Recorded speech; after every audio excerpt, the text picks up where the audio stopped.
So one of the questions people normally ask is, Unstoppable, do you try to get the other side of these stories that you listen to on your platform? Because you know, with every story, there's always three sides, right? Well, to answer your question, yes, because when a person shares, right, the other person, whoever is being discussed, is always welcome to the platform. So if anybody hear them story, right, and they feel like that is them, they can say, all right, then let me call in and tell my side. So that's just to answer that question and get that out of the way. Now, this lady right here shared about how, which a man she met, you know, they got involved, they had a child together and all of that, became the ultimate cheater, right, and was allegedly living a double life according to what she shared in her experience over there on Unstoppable Life. She talk about the man giving another girl a whole different name, have a whole different place where man live. Well, according to what she said, the girl tell her. Family, this one right here was a very interesting one, and you'll find it interesting as well. Take a listen to this one that was shared on Unstoppable Life. In 1999, there were no cell phones or anything. There were beepers and house phones. So I gave him my beeper number. He gave me his. About 4 days later, we were off because the shifts that we worked were 12-hour shifts. So Monday through Thursday, we would work 6 to 6. And on Friday, Saturday, and Sunday, those are our days off. So that Friday, he beeps me. I called him back. He asked me if I wanted to meet. I did. Um, we started a situation. We weren't in a relationship. We weren't together or anything like that. During this particular time, I became pregnant. So this is like October of 1999. And I expressed to him, like, I just had a baby. There's no way that I wanted another baby. I wasn't even sure I even wanted any more children. So he was saying, that's fine. I understand. So we went together to the clinic and, he paid for it. I got the abortion, whatever. We continued on with the relationship or the situationship. In 19, and now in 2000, the beginning of 2000, his mother got really, really sick and she ended up dying. I was there for it all. And through this time, we decided we were going to try and see what a relationship would be, how we would be able to blend our children together and everything. Now at this point, he had still never met my children, because I'm a firm believer you just don't bring people into your household until you're sure something is going to move forward with you and that person, and it's going to be something long standing. I don't want supermans in the house with my children, meaning somebody who can change in and out. I can't deal with that, because I kill you if you did anything to my children. So his mother got sick and his mother died. He called me and he was saying that he was having an earache. So I went to his house and I told him, well, let's go. We're going to go to the hospital. While we were at the hospital getting his earache checked, that's his mother died. His brother found his mother dead in the bathroom. So when we got back to the house, ambulances, everything were there. So that's when we found out and everything. So I told him, I said, listen, let me go home, let me shower, get cleaned up and all of that stuff, and then I'll come back. When I came back, I'm there with him. His daughter's mother shows up. Unbeknownst to me, he had still been messing with her and me at the same time. Should have been a red flag. But at this point, I just knew that I was in love, so it wasn't. Um, that's how I met his daughter. She just was saying, like, I want to go out tonight. You're going to babysit. He said, my mother just died today. I can't watch our daughter tonight. Please, just not tonight. She said, well, if you can't watch her, you have a babysitter back there in the bed, because I was in the bed in his room or whatever. So I came out the room and I told her, honey, not me, not here, not today. I am not the one. I am not your baby father. Whatever you and your baby father got going on, you discuss it with your baby father. My relationship with him is something else. Y'all has to deal with your daughter. And then she starts going into, the whole we still mess around and this and that. So I looked at him and then he put his head down. So I went in his room, I got dressed and everything, and I grabbed the keys to my car and I came back out and I just told him, I said, when you get your ish together, then you come look for me, but don't come look for me until then. Now, mind you, at this point, we're still working together and everything. So I leave and I go home. The mother's funeral was about 5 days later. I attended the mother's funeral, and that was the first time he had seen me since that day. So, of course, he came and he's thanking me for coming and things like that. And at this point, I didn't even know still, at this point, I was pregnant. Um, so in the funeral home, me and the baby mother got into it yet again. And he basically told the baby mother, like, get out of her face, please. Don't start her up in this funeral home because I am considered a live wire. I just really don't care. If you push me there, I'm there. So he was like, please don't start her up in this funeral home. Leave her alone or whatever. Go over there with your mother and start worrying about what we're doing over here. So I just told him, I said, I'm going to leave because this is a problem. This is an issue. I told him, I said, when you get a chance, you can call me or whatever, and I'll check in and see how you're doing. So I left the funeral home. Later on at night, he ends up calling my house and asking me if I could meet him. And I met him. We were together from that day forward. We were together every day. One day, I was feeling like really, really sick. So and I kept telling him like something isn't right, something is wrong, and I don't know what's wrong. I don't feel like it's like a flu or something. I feel like something else is wrong. So he was like, "Well, let's get dressed and let me take you to the hospital."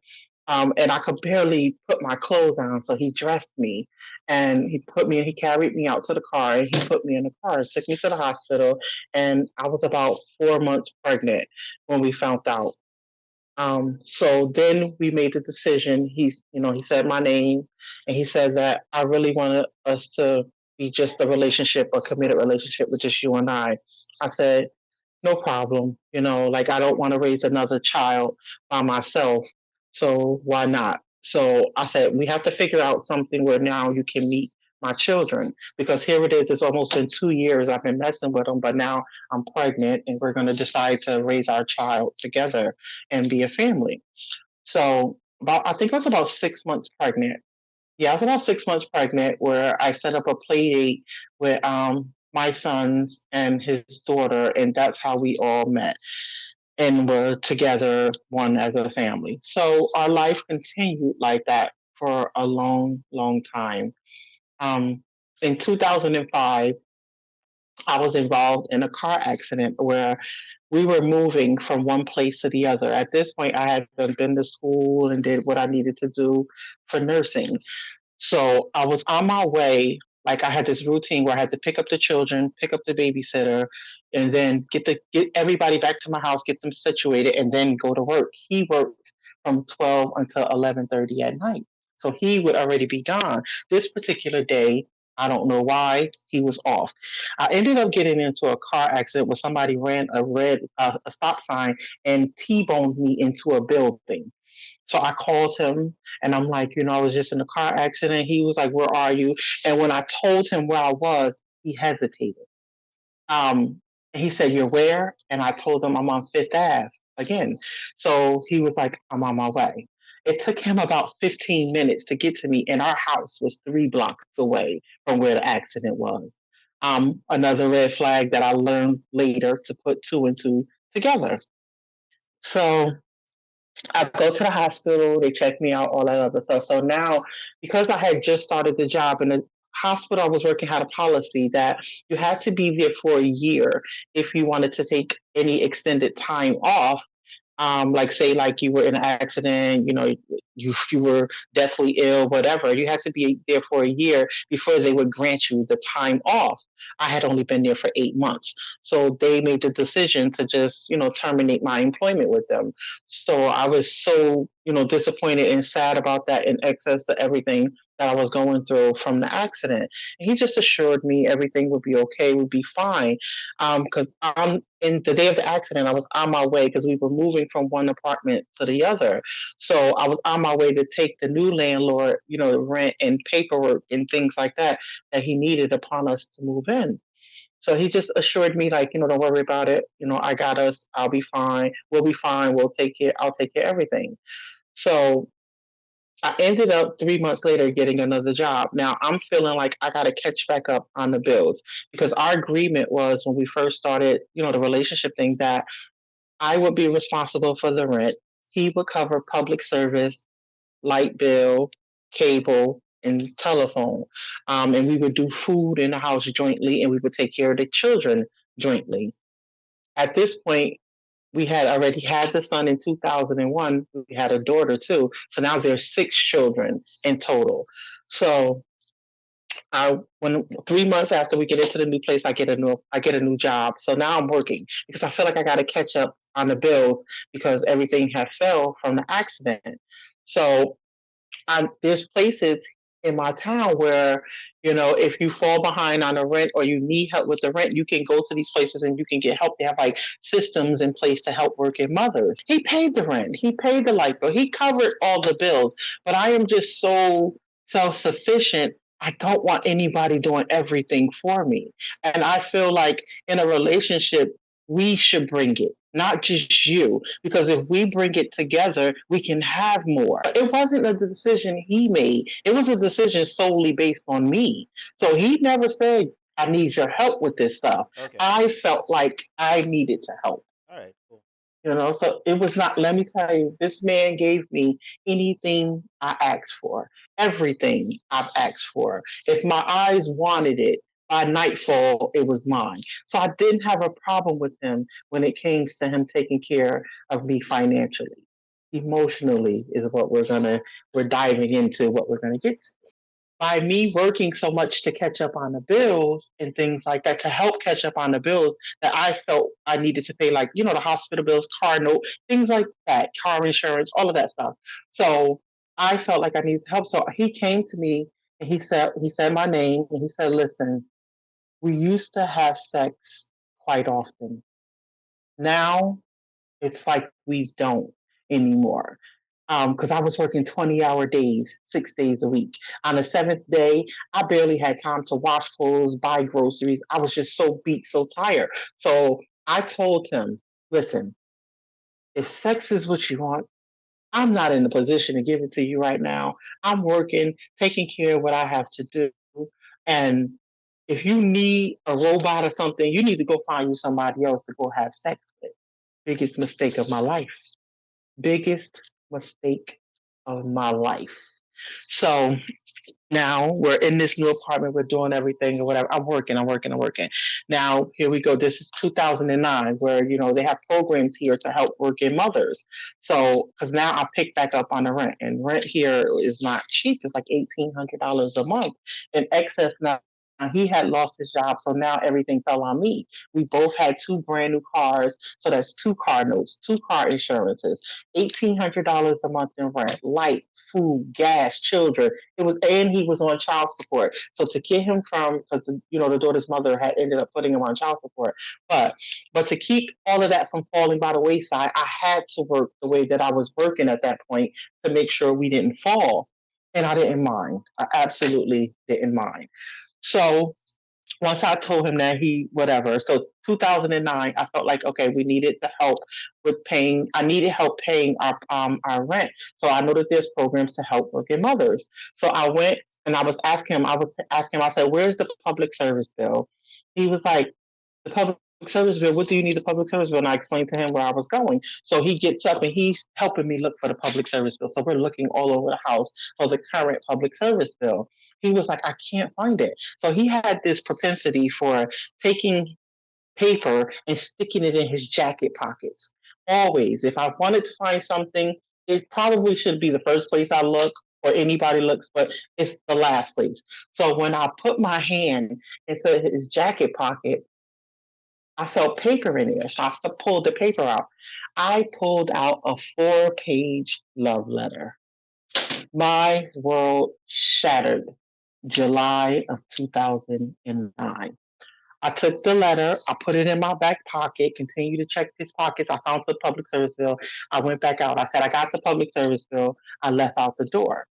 I got in the car. I went and I took care of the business and everything. So once I was done handling the business for that, I sat in the parking lot and I read this letter. It was the most devastating thing I've ever had to lay eyes on. Now, mind you, at this point, we had been together for what, about 10 years? because from 1999 to 2009, yeah, we have been together for about 10 years or so around that point. So I went back home. At this time, the kids are home from school. And like I said, he wasn't working. So, of course, he's there. So I walked in the house. He asked me how it went. I said it went okay or whatever. I looked back at him again. I walked into the kids' room and I told them to come on and get dressed. So the kids got up and they got dressed and everything. So I took them over to my mother's house. And when I came back in the house, I had the letter in my hand. I said, "Excuse me." I said, "See." He said, "Huh?" I said, "What is this?" He turned because he was like laid across the bed backwards. So he turned and he looked, and I had the letter in my hand. So he jumped up and tried to grab the letter out of my hand, and I hit him. Was this So was this a letter from someone to him or a letter he wrote to someone? it was a letter from her to him, Okay. and this fool brought it home. This dummy brought Were it home. were, were there were So there were there any juicy details in the letter? she spoke, yes, actually, there was. She spoke about how she had never performed fellatio.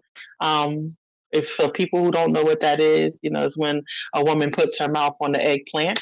She spoke about how she had never done it to anybody before. He was her first.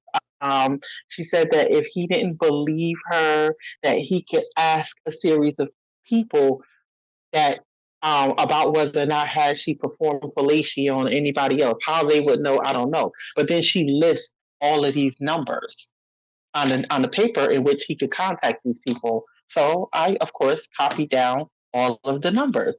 So wait, after wait, he and wait, I, where who could contact what people? where he could contact the people, because she had been saying like, I really love you. You're the only person in my life for me right now, and I've done things with you that I've never done with another man before. I performed fellatio on you. I put my mouth on your eggplant, and I had never done that to anybody before. And if you don't believe me, you could ask such and such. My 28-year-old at the time, because we had become engaged and all this other crap or whatever, my 28-year-old fiance had been sleeping with a 16-year-old little girl. So that's why she did that. Because women don't do things like that. That's some little girl stuff. So we fought. After we fought or whatever, he's holding me, and I don't understand. I don't know how, but we ended up on a couch together, hugged in a bear hug position, because he was just trying to keep me from keep hitting him. I mean, he was badgered. All he was doing was just trying to hold me, but being as though he was taller than me and I'm so short, I was just like able to maneuver out of stuff and just still be like scratching and punching and things like that. So we ended up on a couch in like a bear hug position, and he was just crying, saying, like, please calm down. Like, he's crying, I'm crying, and how could you? Of course, all of that stuff is going on. So I'm like, get off me, just get off me. Like, like, I want you to get out. And he was like, I'm not going anywhere. You're not going anywhere either, blah, blah, this, blah, blah, that. So we were laying on the couch for so long, and I'm sitting there and I'm crying and he's crying. He ended up crying himself to sleep. So I eased out of his arms, and we lived on the first floor. So I eased out of his arms and I went into the kitchen and I grabbed my keys off the counter. But before I could get out of his arms, he said, "Where are you going?"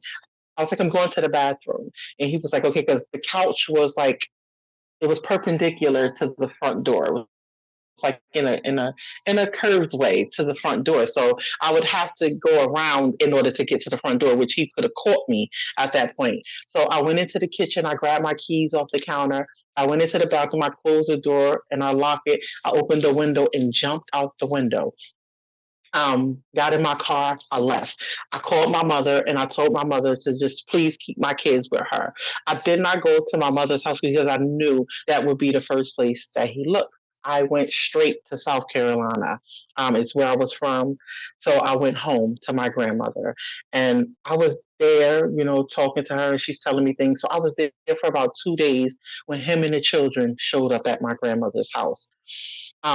He said, "I came to get you. I came to take you home." At this point, I'm not mad anymore, but I'm side eyeing. And my grandmother was talking to me. And then, of course, the kids, we miss you once you come home, things like that. I ended up coming back to New Jersey, with him. Like, I drove my car. He followed me in his car. Like, some kids were with him, the others were with me. Um, so we get back to the house, and he's telling me, like, I promise it's over. I'm not going to do it anymore, and this and that. So I'm asking him, how long has this been going on? How long have you been doing this?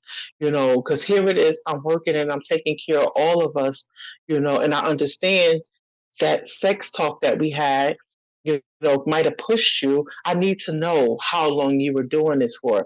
And he was just saying, like, it was something that happened, it was something that had happened, that it only happened a few times, and he promised it won't happen again. He changed his number. That's why when he was calling me, it was a different number. So she doesn't have the number, all this other stuff or whatever. So I was like, okay, whatever, you changed the number, whatever. Can we please try to make it work? Can we please try to make it work? And I was like, I don't know, because I wasn't at that point. So about a week later, I was just sitting there and I was just on some, I'm tired of looking at you type junk.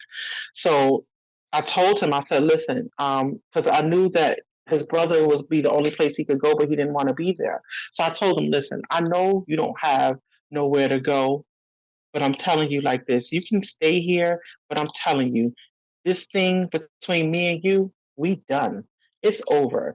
I'm feeling like I gotta get you back. So before I make you feel the pain that I'm feeling right now, I'm gonna spare you and tell you we broken up. All we are right now are parents. So at that time, I started working a 3 to 11 shift.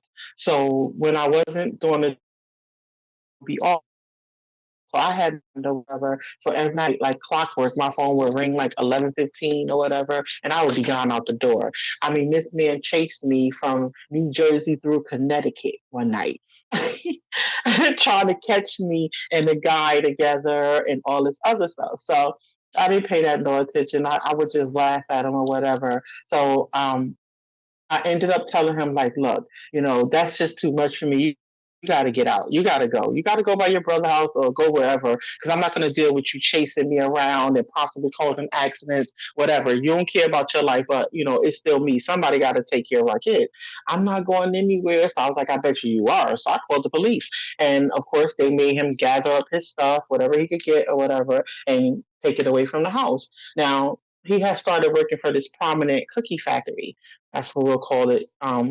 He started working for a really prominent cookie factory. So he didn't have a car at the time. And I always believe that, like, if my children's father isn't right, my children aren't going to be right. So what I would do is at 10:20 every night, I would drive to his brother's house, give him my car. I would either take a taxi back home, or if I got there early enough, he would drop me off back home. One particular night, I wasn't going home. I was going to my cousin's house, which was around the corner from his brother's house.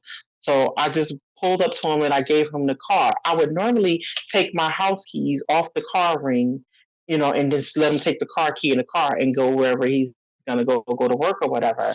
So this night I forget. I go to my cousin's house and I get wasted. I was so wasted. Wasted to the point that I didn't even hear this brother come in my home the next morning. I woke up to him tapping me over my shoulder, standing up over me naked. I looked, he said, "You ready?" I looked at him. I looked him up and down, standing there naked. I jumped up out of the bed. I said, no, no, no, no, no, no. Let's go. Let's go. Let me get you up out of my house. But how did he how did Unbeknownst, he get in your house?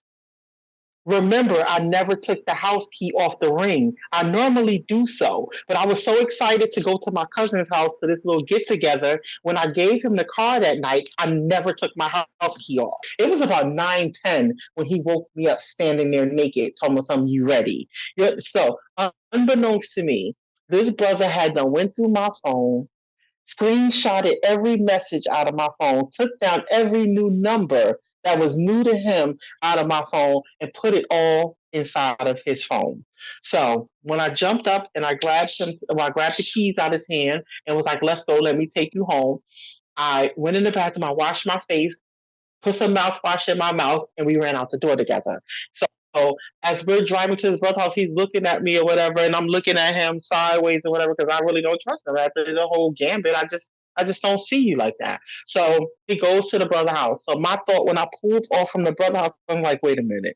He was in my house when I woke up. He woke me up.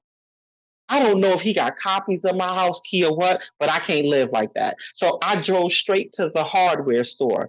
By the time I got from his brother's house to the hardware store, the dude that I had met, well, not met, I had been to him for a while and had been talking to, and we were starting our own little situation at the time.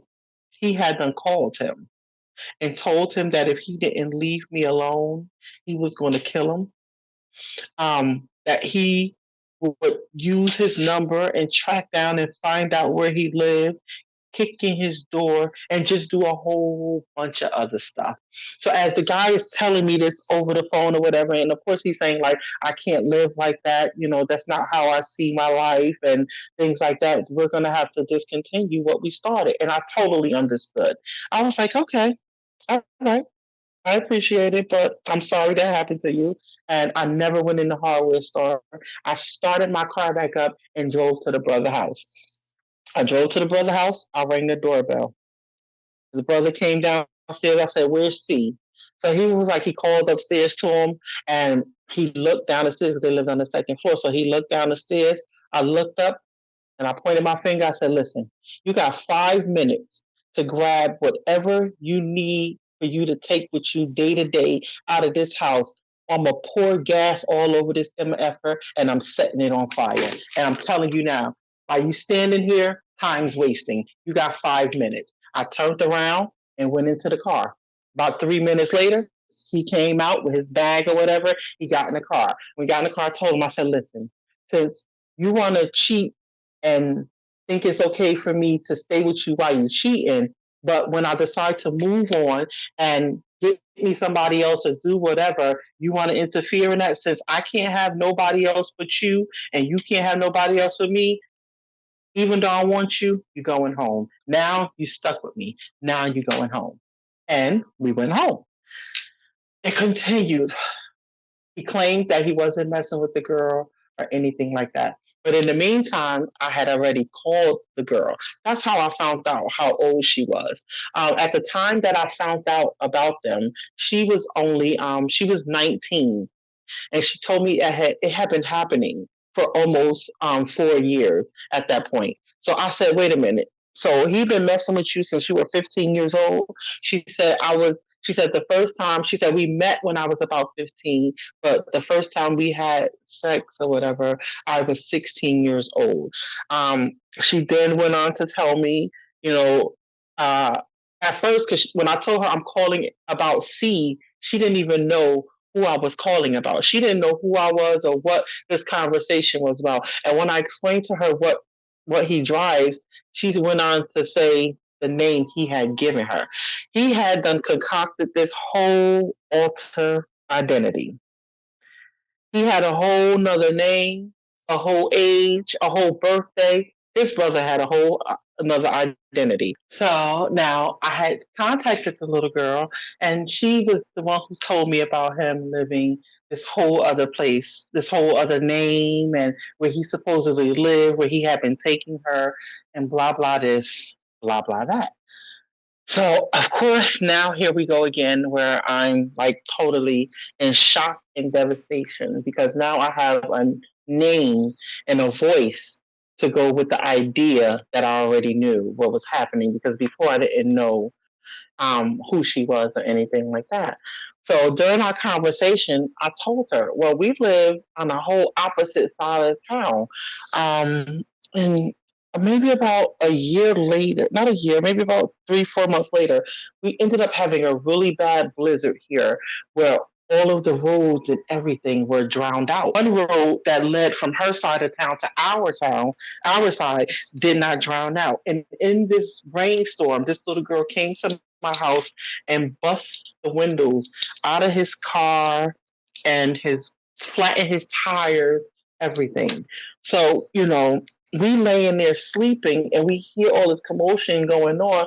I jump up and look out the window and it's this little girl with a brick in her hand. So he runs outside and I run outside behind him, but she jumps in the car, she pulls off. So we call the police or whatever. So the police come there.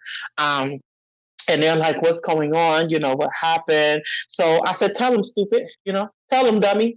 Tell him what you've been doing. So, the police are sitting there laughing and stuff like that. So he's explaining to them what happened or whatever. And he was like, they were asking him, do you know where she lives? And this and that. And he kept telling the police officer, don't worry about it. I'm going to get my money back. I'm going to get my money back. I said, listen, player, I'm not in the mood to be playing with you now. Tell these police what they're asking you for. So he ended up, telling them. So police left, we filed the report, the police left and everything. So I told him, I said, take me where she lives because she came to my house where my children are. Now, that's one thing we're not going to do. Whatever you're doing out in the streets, do it. But coming to my house is a sin. And the penalty is, it's a little bit below death, but it's there. You don't come nowhere near my kids in no threatening manner. I'm not tolerating that. So he took me to the house. So we go there and I'm ringing the doorbell, ringing the doorbell. She doesn't come out, anything like that. We go back to the house or whatever, and I'm telling him, you better deal with it because she better not, come back to my house again. Oh, she's not going to come back to our house, and you better believe I'm going to take care of it, this and that and this. Well, brother man's taking care of it was continuously laying the eggplant and keeping her quiet that way. So one day, my brother had just had a new baby. So I was babysitting my nephew. Like I was so in love with him, but I was babysitting my nephew and his cell phone rang. I didn't get up and answer it or anything like that because here it is. I'm thinking we've gone back to what we were pre-cheating, So I didn't answer his cell phone. My house phone rang. So I answered the phone, and I'm like, hello? And she said her name. And she said, can I speak to C? I said, honey, you have some really, really, really, really big balls calling my house number. I said, how did you get my home number? She said, well, he told you that he has stopped seeing me and messing with me, but I just want you to know that he didn't. And I was the one just calling his phone. Now, remember, he said that he had switched his number. She wasn't able to get in contact with him or anything like that. I said, oh, yeah? Oh, really? So I put the baby in his car seat, and I told my son to come in the room with him to watch him while I go into the kitchen by him because he was in there cooking. So I walked into the kitchen with the house phone in my hand. So he was like, I was like, excuse me, sir. And he was like, huh, because he had his back to me. He was at the stove. I was like, excuse me, sir. He said, huh? I said, you have a telephone call. So he grabbed the phone from me, like he walked away from the stove and he grabbed the phone from me. At the same time he walking away, I'm walking towards the stove and he was boiling like water and stuff of macaroni and cheese. So he said hello, and I was looking in his face when she must have said something to him and his eyes got wide. When his eyes got wider, he turned and he looked more in my direction, and I threw the whole boiling pot of macaroni and cheese and water and everything at him. So if you want to hear the rest of what was shared, click the link in the description. It will take you on over to Unstoppable Live, where you can take a listen to the story in its entirety. And when you go over there, make sure that you also turn on all notifications and hit the subscribe button so that once we go live, you can be there to participate, call in, share your views and your opinions as well. And make sure click the subscribe button right here on the recap channel, so once we upload another recap, you do not miss it. Watch out, man. Until the next Unstoppable recap, stay strong, stay motivated, but most of all, remain unstoppable. Unstoppable.